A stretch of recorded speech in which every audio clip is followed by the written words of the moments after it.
brightest day of the year so far. Yep. One of the darkest acts that we have at Bloodstock. Yeah. Dark Funeral playing this evening on the Ronnie James Dio stage. Yeah. What can we expect from you guys?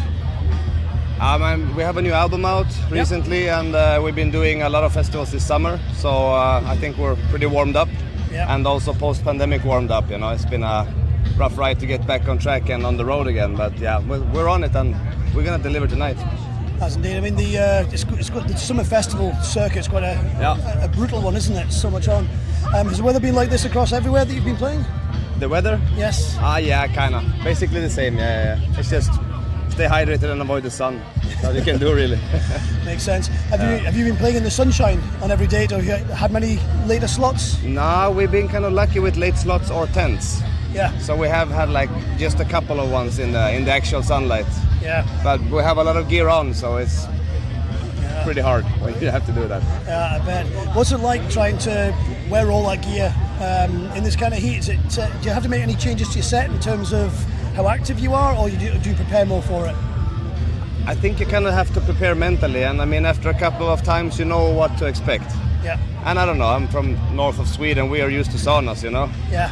So I don't know, sometimes somewhere along the way you just have to accept how it is. Yeah. And let the body sweat and just keep drinking water, keep filling it up, you know? That's all you can do, really. And when it comes to being active on stage, I think we do this pretty much the same thing. Because, I mean, we're kind of used to pyro shows too, so... It's true. I mean, as you said, you come from the home of the sauna, so... Yeah. We've got a bit of a Swedish invasion today as it happens as well. We've got Night Flight Orchestra, Orbiculture, a few bands. Do you know these guys at all? Or? Some of the guys, not all of them, no. Yeah, I just wanted to get a chance to socialise when you're doing the festival circuit. Is there a little Swedish group? Yeah, I mean, kind of. Yesterday we played also in... where were we yesterday? Partisan. So we had a shit tons of Swedish bands near our backstage. So of course it became like catching up with old friends that you barely meet except on tour or in festivals. So that's kind of fun, but it's not all the Swedish bands. I mean, we know bands from all over the world, so it's kind of cool.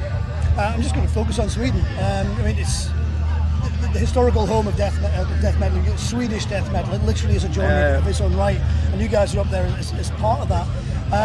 Is it kind of difficult being part of what is a recognised genre and still trying to remain quite original as well?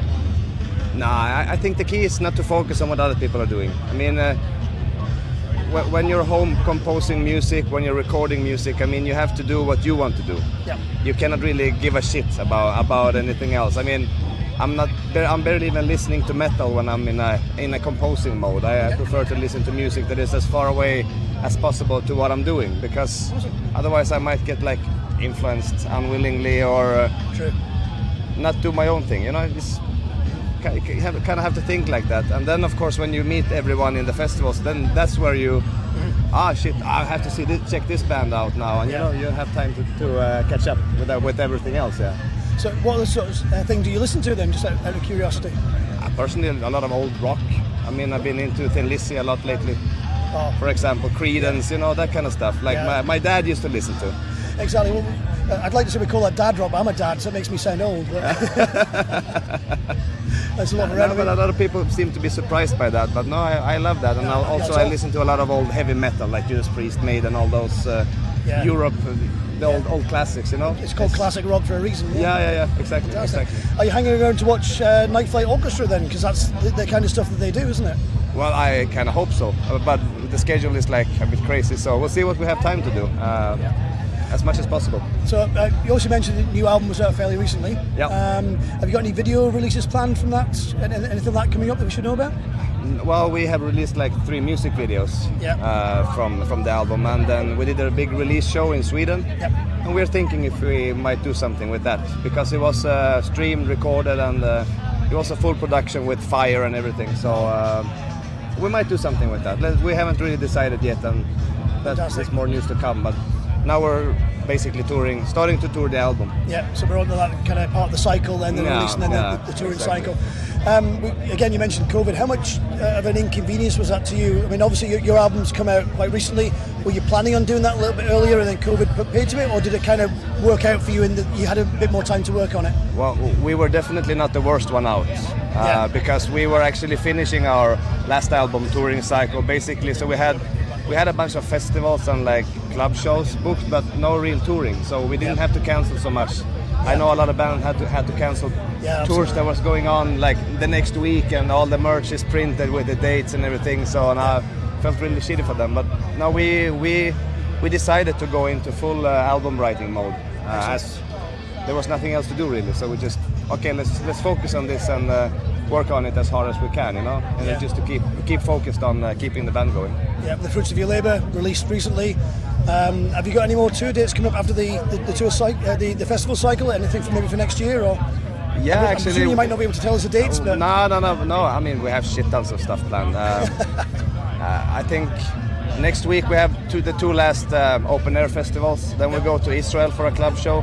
Fantastic. And then we go to Switzerland, and then we have a couple of weeks of chill time, and then we go to the States for 6 weeks. Wow. Together with Cannibal Corpse. Oh, that's going to be a hell of a tour. Yeah. So, and then it's basically Christmas, you know. Yeah. So for the next year, we will do a lot of touring. I don't have the exact dates. I don't have anything else to say about it, but it'll be most parts of the world, I think. Yeah, something to keep your eyes open for. So, folks, if you're looking for the links, all the Dark Funeral stuff, it'll be just below this video if you're on our website. So you'll be able to get tour dates and so forth from your website, Facebooks and so forth. Absolutely. We'll get all that done. Absolutely. As soon as we have the news through, we'll make sure you guys get it. Yeah. Thank you so much for your time. I'm looking forward to your set later on. Yeah. I'm finished work by then, so I'll be in that tent watching you guys. Awesome. Fantastic. Smashing. Cheers. Nice to meet you, man. You too. Thank you.